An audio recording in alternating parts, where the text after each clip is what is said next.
Hey, what's going on, guys? Pastor Abe here. Welcome back to another episode of the Vine Church TV podcast. Today, I'm in the studio with my friend, Pastor Jay Jimenez. Oh, my God. All the way from LA. Oh, my God. Put that right here. Edit that right here. Oh, my God. All the way from LA. Bro, thank you. Look, it wasn't planned for you even to be here. It was not. It wasn't. And then you accepted to do 2 services last minute, English and Spanish. You killed it in both. The Lord moved. And then last minute, I was like, you're already here. Let's just get you on an episode. And you got me like... Literally, this is like 10 minutes after 10 minutes preaching. Right now. You switched the shirt on rocking the Vine merch. That's right. That's right. And I don't want to take too long because I know you're hungry. I know, you guys got to head back. But I did want to take just a moment to sit down with you, have a conversation. Let's start with the earlier years when we've actually first met each other. I know we met each other for the first time about each other and everything at a conference that was here in the area. Yes. But the first time that we really interacted and even sort of was in ministry right away. Yeah. You were preaching at one of our Assemblies of God churches here in Sunnyvale. Yes. And I had the privilege of translating for you. But back then, I remember, and I mentioned this morning, you showed up in a suit, remember? A blue suit. A blue suit. That's right. A blue suit. And some black pants, bro. Yes, sir. I was giving blueberry, man. Come on, man. But you showed up, but you tore the house down. It was awesome. And since then, you've formed a beautiful relationship with that church and with this area. And yesterday we were ministering in San Francisco. So I was translating for you as well. Yeah, we did a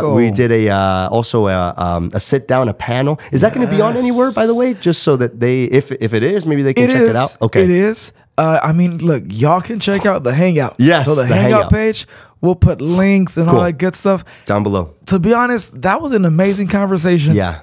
Like either you speak Spanish or English is going to bless you either way. For sure. If you're single or if you're married, it's going to bless you either way. Praise God. That was amazing. It was awesome, man. It was awesome. So cool. And I kind of want to talk about what has led up. I mentioned the first time when we met, because a lot of times people will see you, they'll see me, they'll see other preachers or pastors do what they do, what the Lord does through them on Sunday.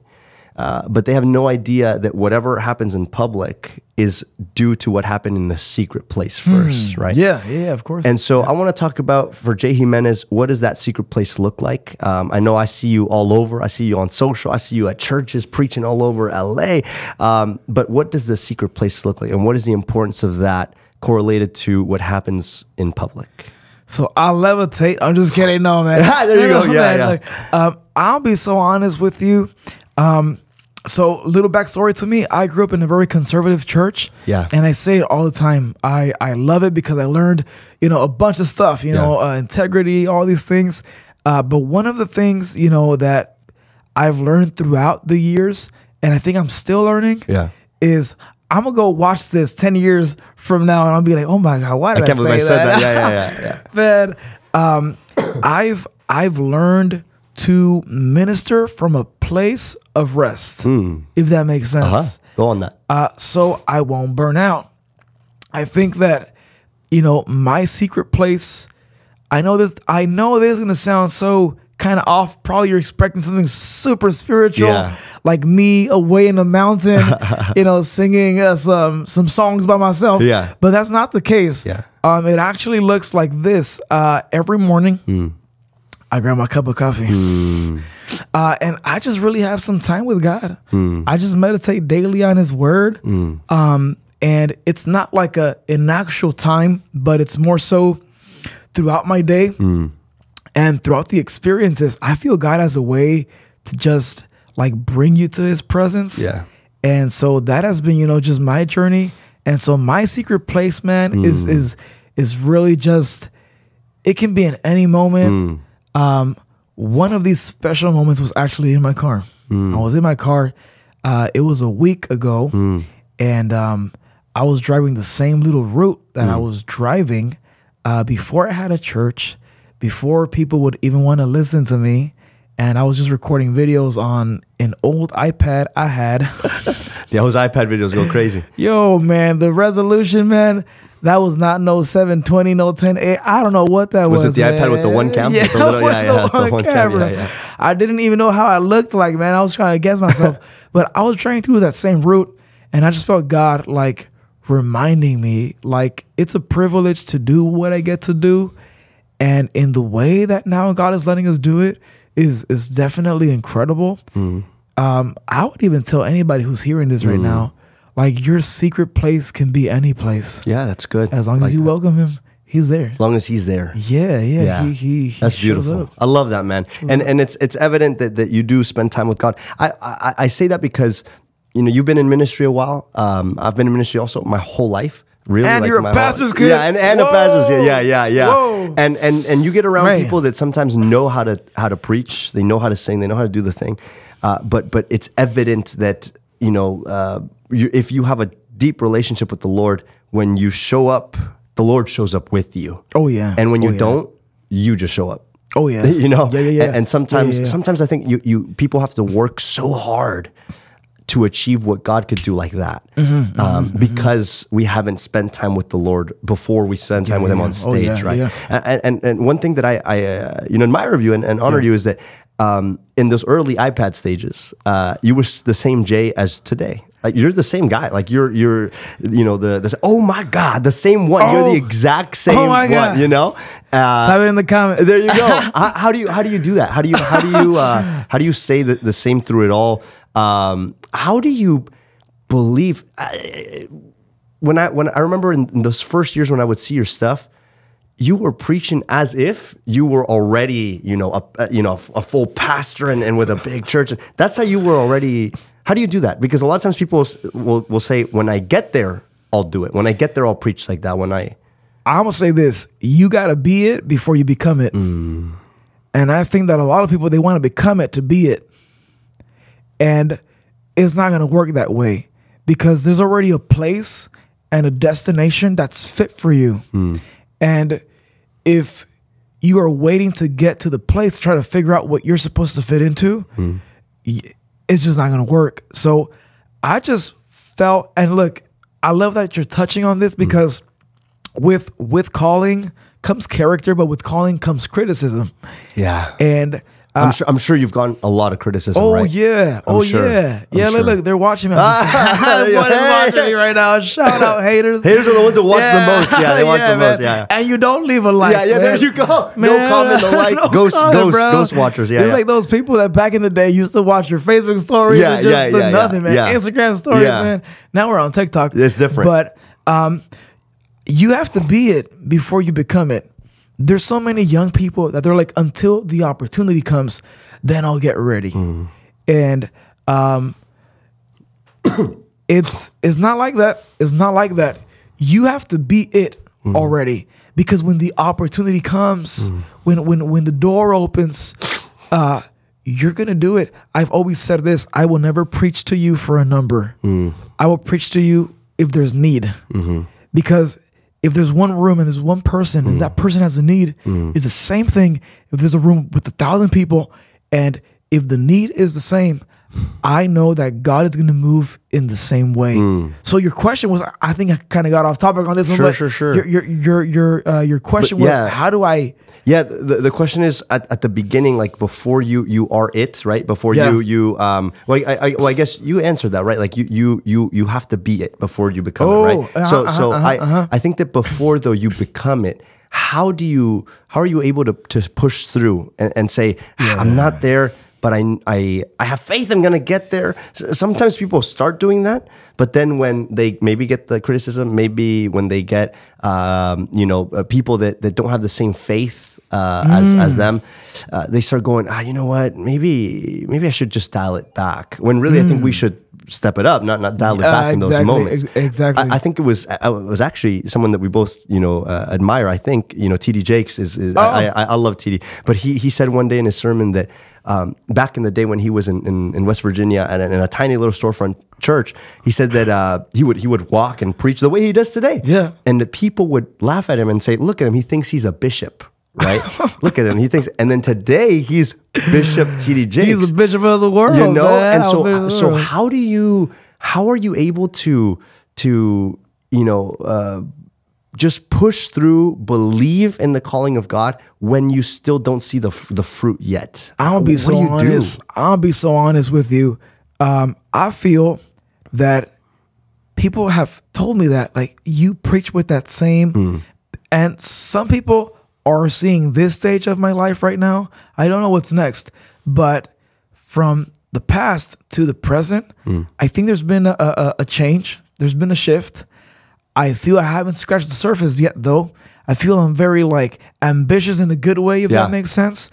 But to answer that specific question, when God calls me, let me just say this real quick. When God calls me to pastor, I didn't know he was calling me to pastor.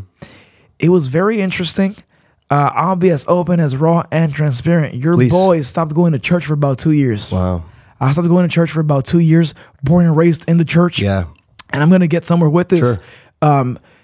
Those 2 years, bro, that's where I really met God. Wow. That's where I really met God. My dad went through a process. That's another story for another day. Sure. And that's, even in the midst of that process, that's the first time why I come to San Jose for that conference, because we needed God, we need God more than ever. Now, I was already, kind of doing some stuff there, here and there, preaching and all that stuff. But, in that season, it's like in those 2 years, my family goes through a very difficult season.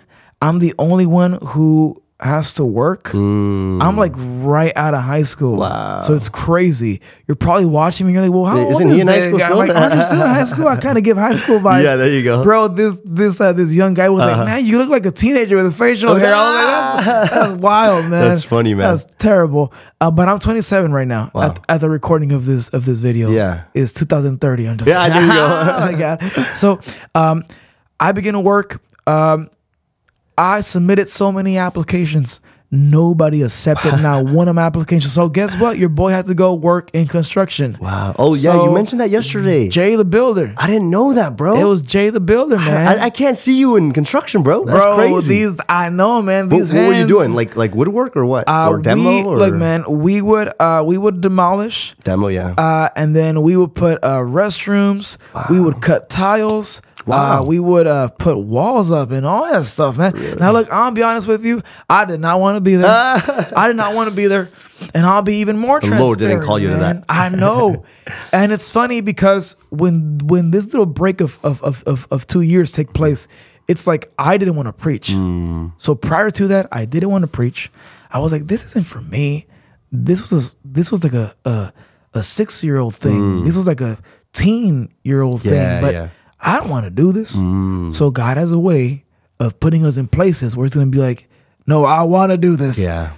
Because I didn't have it no more. So I stopped going to church. Nobody invited me to preach. And I was like, that's totally fine. This process happens. I'm, working from 5 a.m. I had to wake up at 4:30 a.m. And then I would get home like about 6:30 p.m.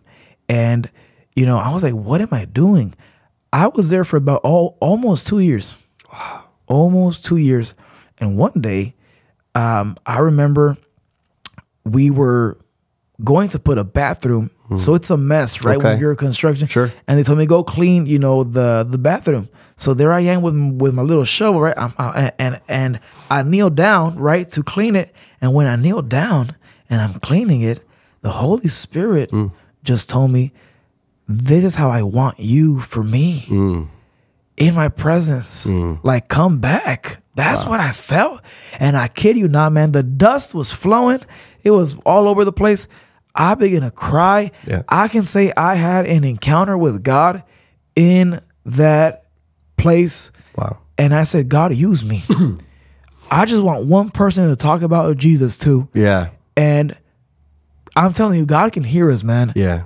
A pastor calls me up. He says, hey, come preach to my church. I said, oh my God, that was too fast. Yeah. I was nervous. I hadn't preached in a while. Wow. I preach again. A young man is like, hey, can we meet once a week? Can you give me Bible study? I was like, that's all right, man. I was like, oh my God, let's do it. Oh my God. And that's where oh my God comes from. There you go. No, and then, begin to give him Bible study in a Denny's restaurant. Shout out to Denny's. And that was popular back in the days. We don't do that. There you go. There you go. There you go. We do Earth Cafe. Earth Cafe. And in LA, if you're in LA, you know what's Earth Cafe. Yeah. When you go, we gotta go. Earth Cafe. Man, you know which one my favorite is out in LA is? It's like our Whole Foods here, but it's Air One. Oh, Air One, bro. Okay, Air One's, that's my spot, bro. Whenever I go to LA, because we don't have it out here. So when I go to LA, that's my spot. There's one 15 minutes away from where I live. No way. Okay, we got to go next time. Yeah. I'll be there in December, so we might have to do something together for sure. Okay. But sorry, I didn't mean to interrupt you. Let's look up. Yeah. Hey, long story short, I began to talk to him about Jesus in the Denny's. Wow. People begin to see us talking about Jesus, and they're like, "Hey, can we come next week?" We paid their meal. Next week, about like 10 people come. I'm like, I ain't paying that bill. Wow, for sure. There you go. Right? I ain't paying that bill. And bro, like 2 months passed. It was like 30 of us.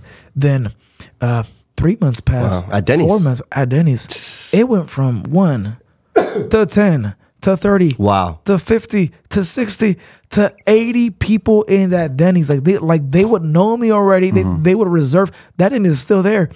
Wow. Bro, I went to the beach and I baptized the manager from the Denny's. Like, It was crazy, man. So God kind of like put me in a place that I didn't know what I was getting into. I only wanted Bible study with one guy. But man, I feel I've always been so passionate about it. I would study. I would read my Bible. I would pray, God, how do I explain this to him? So I would just encourage every single person that's hearing me right now. Yeah. You can't wait. There you go. Say that. To become it, to be it.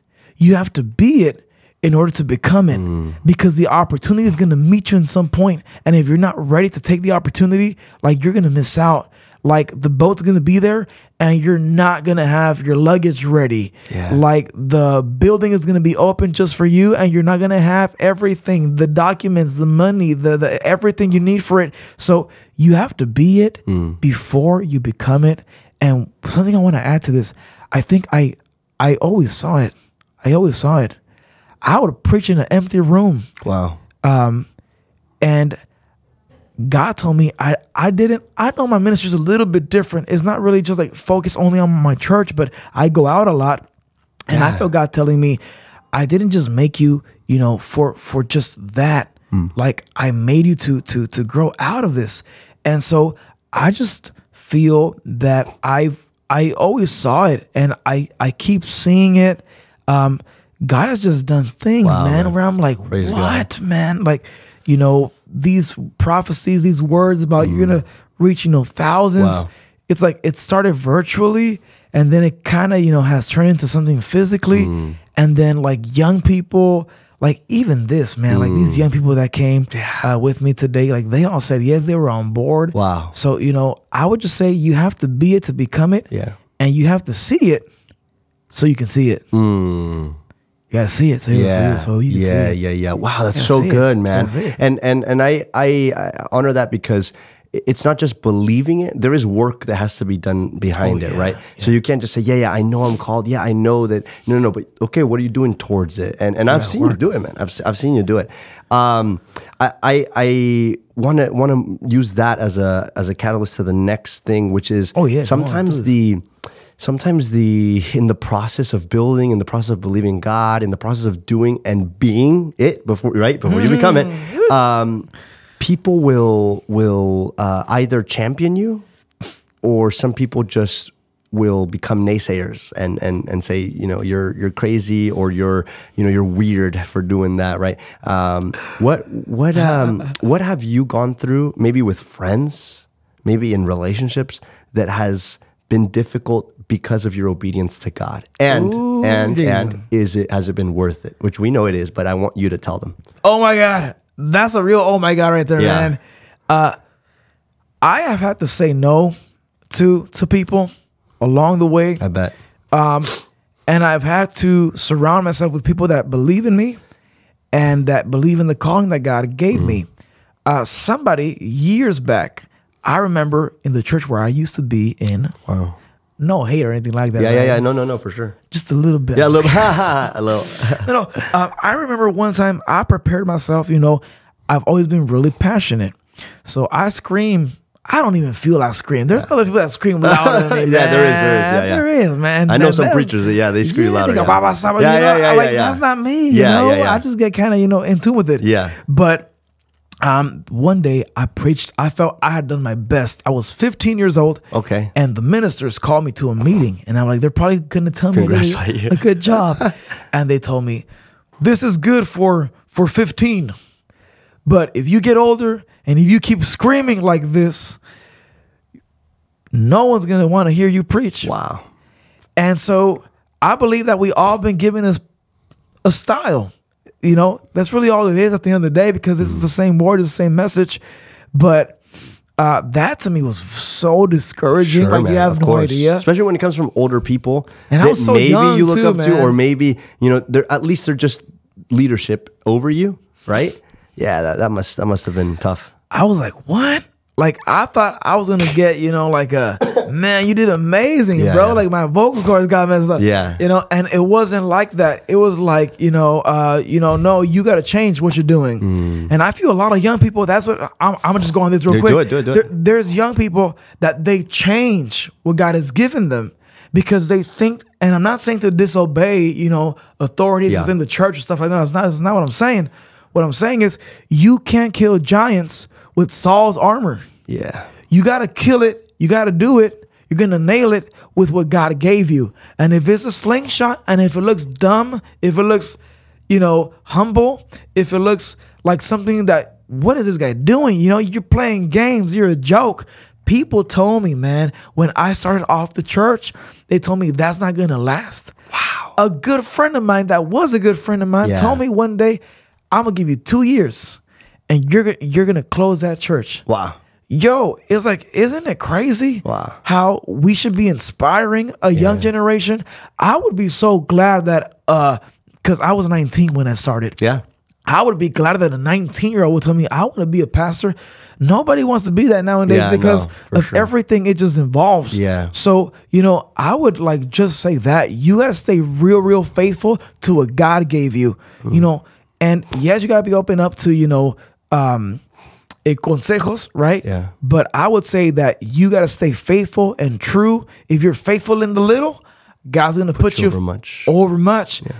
I feel probably I have just preach a little bit better, but I feel I'm still the same passionate. You are, man. 19-year-old. You are, and I don't plan to lose change that or change that anytime soon. Yeah, don't. And well, I think that's the importance of making that just sure got who me you. another invitation. There you go. Yeah. That's the importance of who you surround yourself with. Yesterday, I was going to give a session, but because of time, I don't think we were able. Even the other pastor too wasn't able to do it. About the pressure of the gift that you have, and as someone that is gifted, right? There is sometimes pressure. Yes.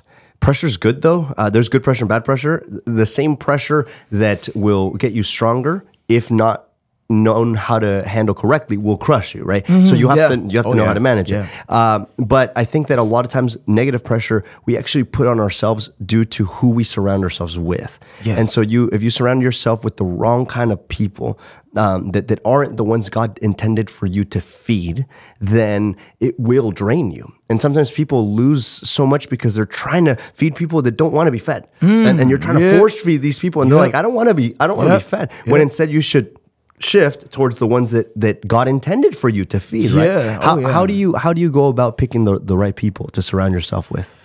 I love being surrounded with people that either believe like me or they let my faith be contagious to the point where it's like they may have a little bit of doubt, but they're like, I'm with you 100%. To every single dreamer, entrepreneur, if you're starting off something, you got to find people that don't have another vision. You got to find people that are here to support your vision. I know it sounds kind of like, oh my God. And where do you find them? Coffee shop, Pete's, TikTok. Where do you find them? Where do you find them? Yo, God, where have you found them? I'll be so honest with you. God has just brought the people. Cool, man. He's brought them. I've been very friendly, very accessible to young people. And I just feel that God's going to give you the grace for the people that you're supposed to have on your team. And you just got to, live with that grace and take advantage of that grace in the best way possible, you know, because these people will believe in you, will believe in your dream, and are going to say, you know, let's do it, you know, ride or die. You got to find yourself some ride or die people, because you're going to need it in ministry. Yeah. Yeah. And it is important, right? It is important. My dad, when I turned 18, took me out to eat, and he said, son, the woman that you marry will either catapult you into the next level that God has for your life, or will destroy the gift that God has given you, right? That's and I always remember that. So it's but not just in romantic relationships, in friendships too. That it's so important who you surround yourself with. Final thing. As now you've been in ministry for a while now. When did you start preaching? I started preaching at age 6. Wow, 6 years old. Okay, man, that's good. Stopped at about like 15. Okay. And then got back into it about like 17, like 17, 18. Okay. Yeah. Wow. Right. Okay. Yeah. So you've been in it for a while. Yes. You've seen the good, bad, and ugly of all of it. What is the thing that drives you today? What makes Jay Jimenez passionate about preaching the Word of God? I know it's our mission. I know it's the Great Commission to go to the ends of the earth and make disciples. I know that. I know that the Christian answer, but I want the Jay Jimenez answer, or the personal one. What is the thing that drives you to say, I'm going to go to San Francisco and just preach, and then I'm going to go over here and preach, and then I'm going to go all over LA? And what is that thing that drives you? Because a lot of times people know they're called. A lot of times people are like, okay, you know, I don't know what that looks like, but I'll follow God. Then they start doing it and they go, whoa, this is too much. Like I'm burned out. Yeah. What is it that drives you? I would say that what inspires me the most, even though I kind of had a setback in my life, but what inspires me is 15-year-old me at a camp meeting, a morning session, a preacher, you know, said something, but it's what I felt, where I was like, okay, I want to do this. I want to serve God. As a matter of fact, I think I was about 17. Wow. So from that moment, I was like, yes, and then everything else came along. But that's what inspires me. I do it because I want somebody that's hearing me to be like, wow, the same thing. That's my prayer. That the same way what happened to me would happen to somebody else who's hearing me as well. Wow, that's good, man. Man, my phone is ringing. It's all good, bro. They're calling us for in and out. They're calling us for in and out. No, but that's really good, man. And I think you're doing it. I see yesterday there were so many young people, right, that were there, and I think a lot of them had moments like that where they go, whoa, like I you know, God's calling me to this. So, you know, I appreciate you, man. I thank you so much for being on here. I know it's a short episode, but we also, I know you got to go. You're actually going to LA tonight, right? You're headed back tonight. We are headed back tonight. So you have a whole crew with you. We loved having you guys. Thank you for, you know, being used by the Holy Spirit, by allowing yourself to be used. We're definitely going to do, you know, some stuff coming up in the future. Yes. You know, future hangout stuff. By the way, people that are watching from the hangout, feel free to come over to San Jose. You know, at Vine Church, we can do something together. And I'd love also to, you know, be a part of whatever y'all are doing out there in LA too. Excited, so we'll do it, man. We'll do it. Thank you, bro. I appreciate you. Love you, man. Thank you so much. I pray that you guys have a blessed rest of your week. I know today is Monday when you're watching this, so get some coffee. Pray, amen, in the secret place. Pete's coffee right here. Vine Church coffee, actually. Vine coffee, yeah. But I pray that you go with the Lord, that the Lord manifests himself in your life in powerful ways. And I can't wait to see you guys in the next one. God bless you guys. We'll see you soon. Take care. Let's go.